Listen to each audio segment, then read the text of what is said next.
Say cheese. All right, we'll let this photo develop. I just found this camera in my basement. I think it belonged to the guy who lived here before. I looked online and the reviews say the photos are to die for. So we'll check back later to see how those came out. What's up, everyone? I'm JB. I read books, talk about books, and sometimes summon cursed cameras from the 90s. And this month, I decided to revisit a childhood classic of mine, R.L. Stine's Goosebumps, Say Cheese and Die. It was October. I'm a little late on this video, but I've been on this nostalgia kick lately. I just saw the AMC re-release of Casper. That movie was this childhood classic of mine. And recently, I've been seeing a lot of people I follow on Instagram posting Goosebumps books. And those covers just took me back to the days of Scholastic Book fairs in the 90s. Like, I don't know if elementary schools still do those, but those days were just magic for me. They did such a great job of getting kids excited about reading. I know we'd all take home those catalogs that the teachers would pass out, and I know I would beg my parents every single month to get me the latest Goosebumps. And I honestly think this was my entry into reading for pleasure. Like, I just love the choose your own adventure stories. I love the Goosebumps TV series. It was just this cultural sensation in the 90s like no other. I think the only thing I can think to compare it to is Harry Potter books in the 2000s. That's how big the series was, and pre-social media. At its peak, Goosebumps was selling 4 million copies a month. R.L. Stine was the best-selling author in America in 94, 95, 96. It was just this Michael Jordan Bulls era type run for him. Now, all that being said, I decided to revisit the series to see how it holds up. I had so many classics to choose from. There was Night of the Living Dummy, The Haunted Mask, One Day at Horrorland, but I decided to go with Say Cheese and Die. I remember really liking this book as a kid, and as an adult, shooting videos and taking photos is one of my favorite hobbies, so this just felt like the right choice. So in case you forgot what this book is all about, it's about a cursed camera, and it opens in this quiet small town, and a group of friends are so bored that they dare each other to go inside this haunted looking house. And I think every neighborhood has that one house in their block that kids make up all these rumors about. And in the story, there's this rumor that this evil man named Spidey lives there. And he's not the fun Marvel one, he's more of this like creepy evil scientist. And so they eventually make their way inside this house and head down to the basement, because of course they do, right? Like, what could possibly go wrong when you have a group of unsupervised teenagers exploring Spidey's basement? Well, Greg finds a camera and he decides to take a photo of his friend that's standing on top of a staircase. And then something bad happens to that friend. And so for the rest of the book, Greg takes more photos, and more bad things start to happen to his friends and his family, and he just doesn't stop taking photos of people. And so the question is the camera cursed? What can he do to make things right? And what is up with the Spidey guy? Oh, I almost forgot. Let's take a look at it, see how these photos came out. No need to be alarmed. I'm sure it's just this camera glitch. Maybe it still needs more time to develop.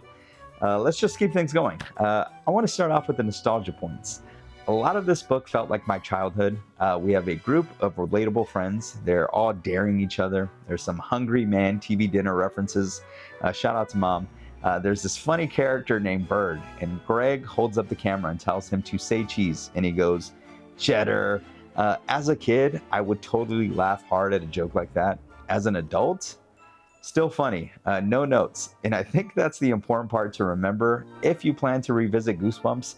These books are written for 8 to 12-year-olds. They're not written for adults. Kids are going to get a kick out of the humor and the dialogue and how each of these chapters end, because they can be very formulaic. Every chapter ends with something like, before he could reply, a dark figure leaped from the shadows and attacked him. And you'll be like, no way, like, what's going to happen on the next page? And then you turn the next page and it's this fake out. It wasn't a scary figure. It was like a cute puppy or something. And I found that amusing for like the first 6 chapters. But after like 20 chapters in a row, I kind of knew what was happening. And I'm sure for kids, though, it's the best. This would be an awesome read aloud to get kids to keep churning those pages. But overall, you get some thrills. You get a fun friend group. You get a creepy basement. You get the spin the bottle embarrassment. You get some twisted necks, some dramatic irony. And I just love the concept of a cursed camera. It reminds me of a Twilight Zone episode as well. And it's just classic 90s Goosebumps. So I'm happy I read this. It took me about an hour to finish. Super easy read. This will give you that nostalgic fix. Now, all that being said, let's move on to the TV adaptation of this book. You can watch the full episode on YouTube. Just search up Goosebumps Scholastic. They have entire episodes on their channel. And the first thing the show opens up with is a shot of Ryan Gosling. Yes, that Ryan Gosling, before La La Land and Ken, he was out here fighting cursed cameras. I completely forgot he starred as Greg in this episode, so that was kind of cool to see. Cool Easter egg. And so I'm really looking forward to seeing him in Project Hail Mary. No connection at all to this book. That one's about space. But the camera in this TV show kind of looked like it came out straight from the set of Star Trek.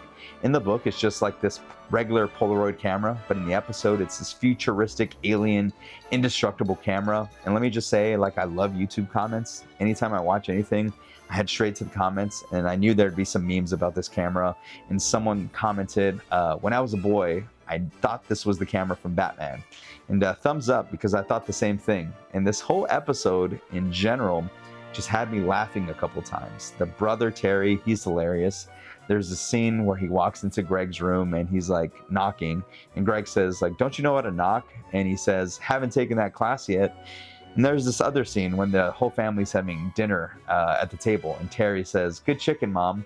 And the mom says, it's not chicken, it's veal. And he says, good veal, Mom. And so the whole episode was kind of like that cheesy 90s dialogue. It was just very nostalgic for me. The close zoom ins on Ryan Gosling's face, the episode fake outs were just like the book, head straight to a commercial. Eerie music, sound effects, Spidey's character.